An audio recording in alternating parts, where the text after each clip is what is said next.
Hello, thank you for joining us. We're here with New Life series with Dr. Michael Leitman. Hello, Dr. Leitman. Hello, everyone. This is our 1258th program, and the subject is collective societies.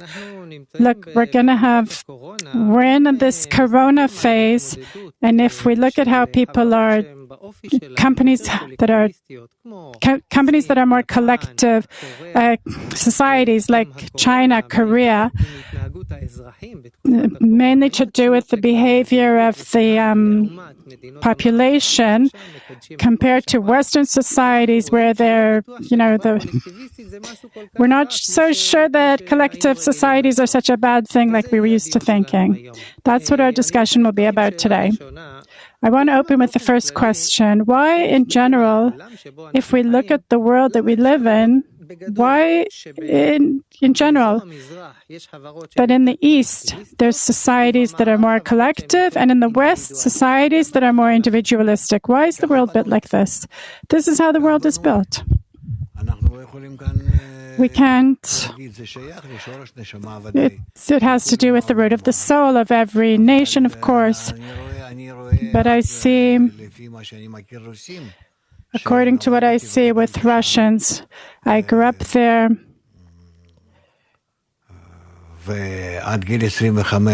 Until the age of 25, I lived there.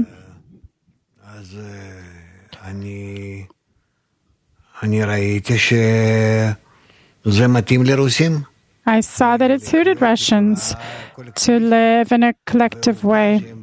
And the fact is that this is how they built Israel also. Whether it's good or bad, it doesn't matter, but it's a fact. And also till today, we see that even though everyone is free and can do whatever they want in Eastern Europe, but still, when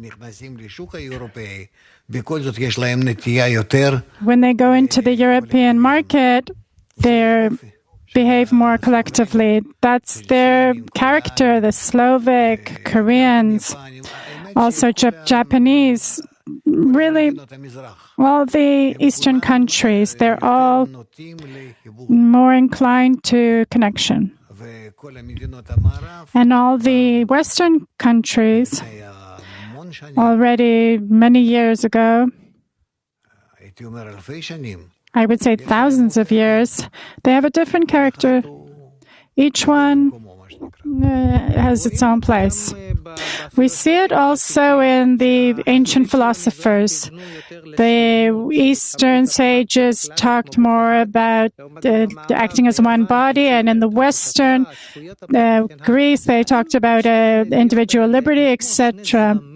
Are these two inclinations two trends in society? Yes, East and West. So in our days, when the corona comes and we Western people look at these collective cultures and we see how they're being obedient, they say don't go out, nobody's going out, they say put on a mask, they put on. Everything's like a machine, and they're managing to control the obedience is serving them well. They're also willing to accept these rules and hold on to them collectively. But we're always discussing it. Is it harming the privacy of the people or not? I'm not disregarding it, but we're seeing the attitude is completely different. You're not talking about Israel. I'm talking in general about the Western countries, because Israel is a whole different story. It's a third thing. It's collectivism, and Israel is the worst of both worlds. On the one hand, there's this collectivist that we see ourselves as a nation, connected, but it's more like Baal HaSulam says, like nuts in a sack. We feel ourselves that we're just escaping trouble, our collective trouble, on the one hand. On the other hand, we don't want to be like each other because our ego comes after the breakage. So all the good that we once had that served us transformed to bad. Therefore, we can't be in equivalence of form with any nation, not East or West. So here's something special in Israel. Yes, we'll get to that possibly later, but I want to look at the reality between East and West, between the collective approach and the individualistic approach. Are we, the Western culture, can we learn something? Can we adopt something? Can we get used to something from these collective values that will deal better with our life from here on? And if yes, what is that thing? We need to approach the correction, what nature today is demanding of us, in our way. And we can't learn these forms from the East. There it's something else altogether. There you can come to the nation and you can do collective death there, and they will accept it because it's in their blood. With the Chinese, Japanese, Koreans, there's no problem. It also has to do with Indonesia, India even, etc. But the West, you can't come to them like that. There, everyone is their own world. Look how they live. They live in villages, and they live in they're separated from each other, etc. Meaning there's great differences. So the correction that they did for coronavirus in the East and West is different. And there's nothing to compare, and there's nothing to take an example from, because it's in their nature. It's not like they're better or worse. It's inside, in their DNA, of all these nations of the East compared to all the nations of the West. Is that the reason why in the Western countries, cultures, we feel this inner rejection from this whole style of collectivism? Really, inside, people are disgusted. They're not capable of understanding it. They're not capable of understanding it. How can you take this socialistic ideal to England? It's just, it won't be accepted in any form. But bring it to France in a certain form, turn it around, and it's possible they'll accept it. Each and every nation has its own spin.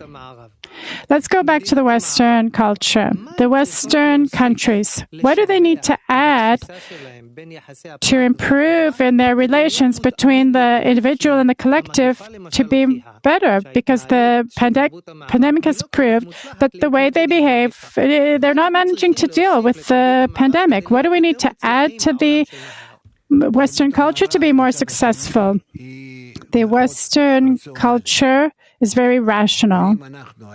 And if we would come to them and explain to them the laws of nature, that we're all in the integral global world, the round world, we're in this sphere that's acting on us, and there's high rules to bring us to identification with the general law of nature, that all this is in a way that everyone's connected. We're all in a single system of integral forces, like a network of connection between us. If we would explain this to them in a clear way, they would. And of course, science, lots of scientists, well-known scientists, then of course we would be able to persuade the nations of the East, of the West, that there's no choice. This is how we have to behave. This is how we have to exist. And then, of course, there would be all kinds of arguments with philosophers, those that always have something to say. But we would still succeed, at least in persuading people, persuade the nations in North America, and Western Europe, that we must learn what it means, the integral world, and how we can arrange ourselves in our time to the integral system. So now you added a third term. If we open the discussion with division of the world to the collective approach against the more individualistic approach, now you said to me, nature that we exist in is an integral system. This term, it's an integral system. It directs us to build a society that's more collective. That's what it sounds like. Yes. So if that's the case, if nature's idea is for us to be collective, why throughout history did we develop completely opposite societies? You say it's thousands of years ago. It didn't start yesterday. This inclination to individualism, they developed by the ego, which is opposite to collectivism. And this ego pushed us to individualist development. And we see it from ancient Babylon. There, the ego broke out. Before that, there was society. Everyone was included in Babylon. We were all as one nation, one collective. And then what happens? Then the ego started to develop.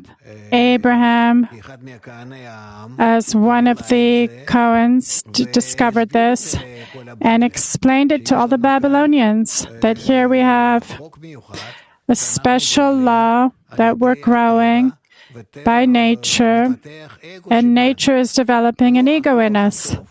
Not the good force, but the bad force that divides us.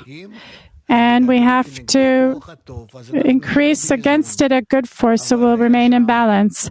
But I would say there was the first capitalist there, the king of Babylon. He said, no, we'll go develop according to what we feel is good for us right now. That each and every one will develop to everyone on his own plot. Everyone will develop their own work and will make more than others. And the world went along with Nimrod, that king. And those that understood from Abraham that we have to fight against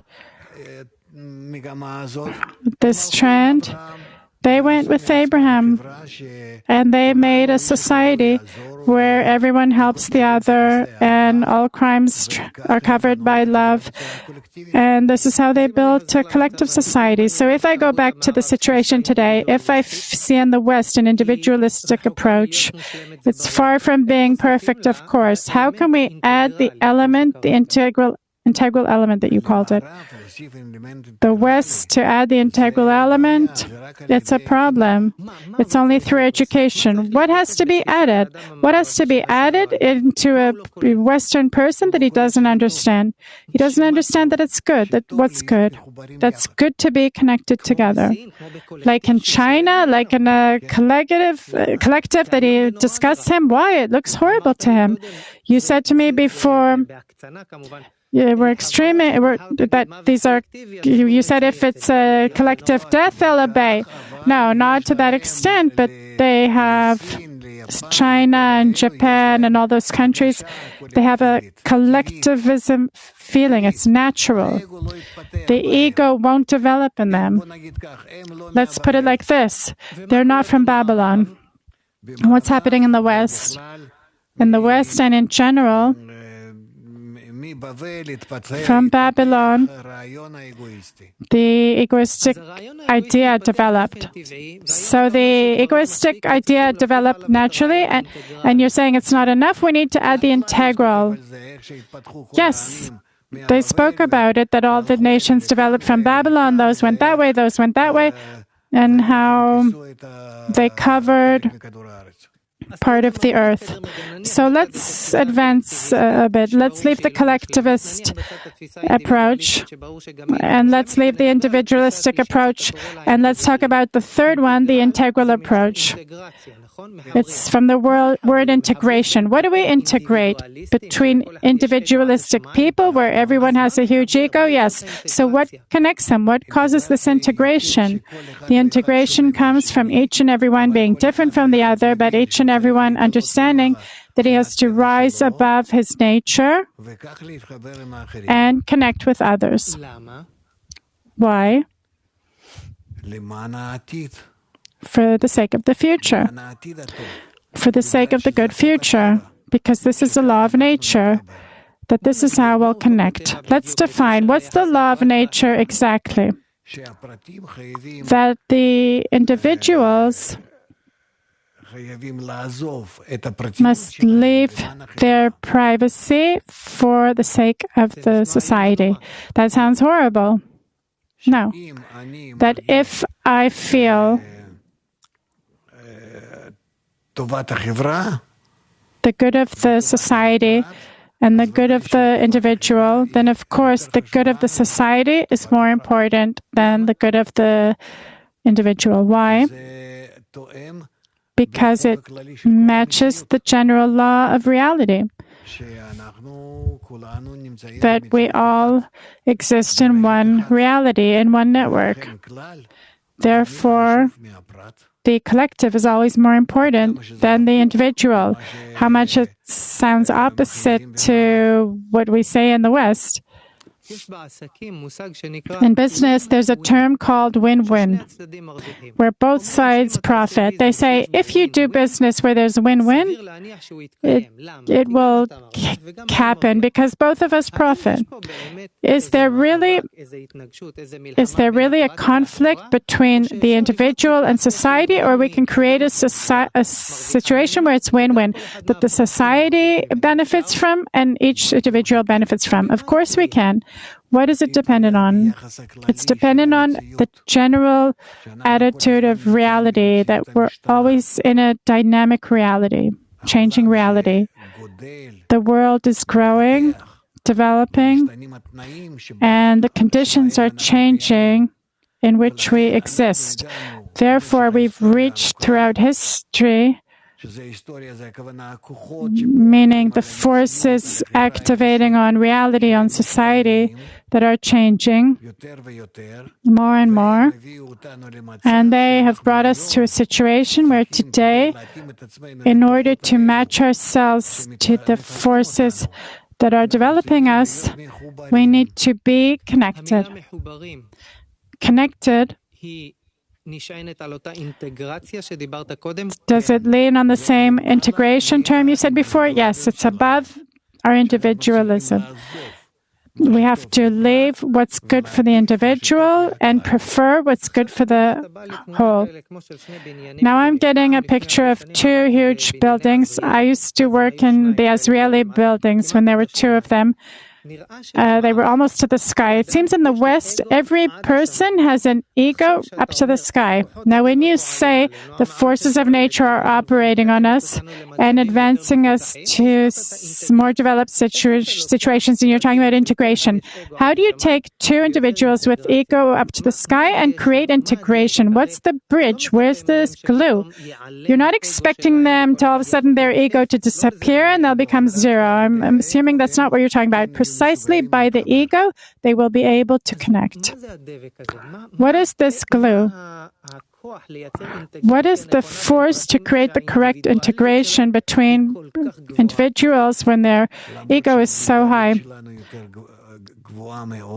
Even though our individualism is very high and we really hate each other, we don't agree on things. Each one is against the other at all these levels of these two high buildings, but above the two buildings, there's a law that if we don't connect, this is where you'll be buried. What law is that? The law of connection. Does it have to do with the integration of nature, the integralness of nature? Yes. These two buildings and all these floors, let's say in each building there's 100 floors. It's the egoistic force in each of us that's developed up till now. And we have to, at the last floor, find a principle where we connect them together. Where in a person's heart and mind in the Western world, where he's very strong individualist, he's special, where does he have preparation for this high connection? Yes, because altogether we're coming to a state where we have no choice. That through connection between all, love will cover all transgressions, 100 crimes, and above them love. Precisely in this way, we reach a state where we correct everything. Can we say that it's a combination between the Western approach that treasured the individual and the East that was more inclined to collectivism? Is the integral approach a combination of these two concepts? Yes. Yes. So explain it to me. What does it combine? What does it take from there and what does it take from there? I don't think we need to see what we take from each.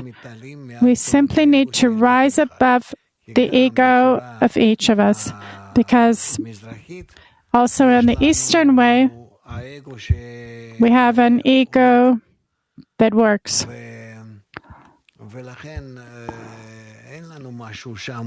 Therefore, we don't have anything there that's nicer than the Western. It's just the attitude.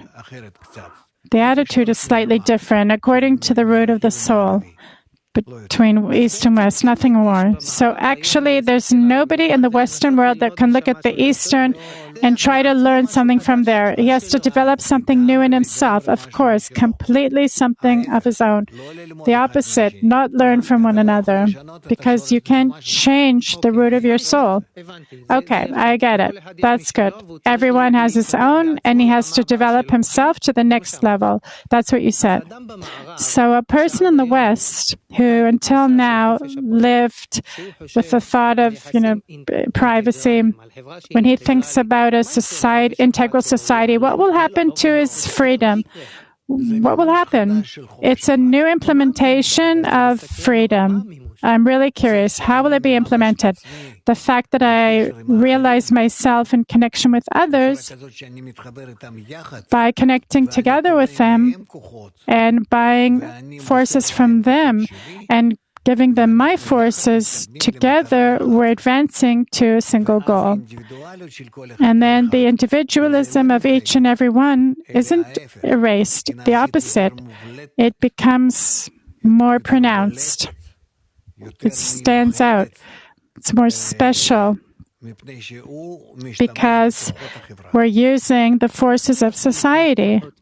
How can I buy forces from others, characteristics that they have that I don't have, connect to the same goal? And you'll see. You'll see how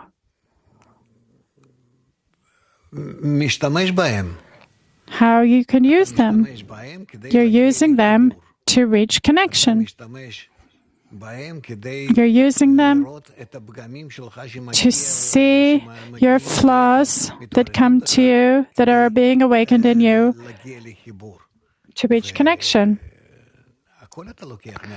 And everything you take from society. In the West, I didn't do a survey, but I'm sure that if you take 3 people, each one will have his own goal in life. Yes, freedom, everyone will have his own goal. You don't say to me, and I won't say to you, etc. When you say that we can acquire forces from others, you said it depends on all of us having this upper purpose.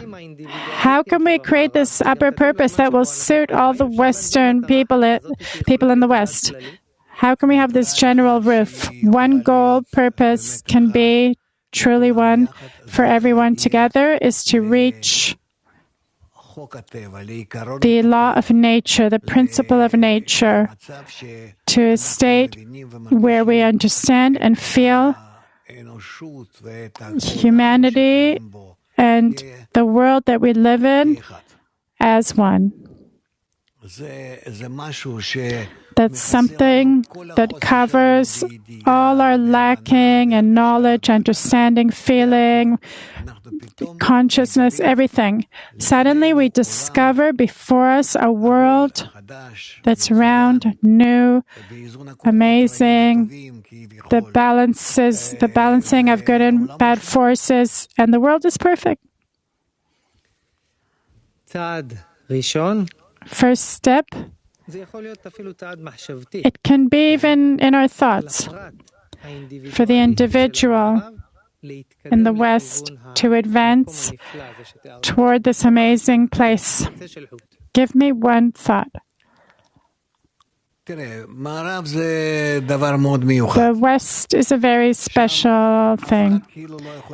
There, no one can say to the other person what he has to do. I remember my brother, he told me that tomorrow he's probably going to leave his work. He lives partially in Canada, partially in the States. In the West. And then I asked him, how are you leaving? He said, tomorrow morning, I'm telling the owner where I work that I'm leaving this work. And what is he? He can't even say one word to me. If I want to leave my work, I can. I said to him after, what did he say? He said, good luck. And that's it. That's how it is. One can't say anything to the other. So let's take these people that have that attitude and give them a thread of thought that will take them to the more advanced integral thought. What's the first thought? The integral world is being revealed. Our world is being revealed today as the integral world. And we're all connected to everyone, and we're all dependent on everyone. And we have no choice but to, we ourselves, create the correct network of connection between us, integral, that connects between everyone. Otherwise, we'll get into a great crisis from lack of the correct connection.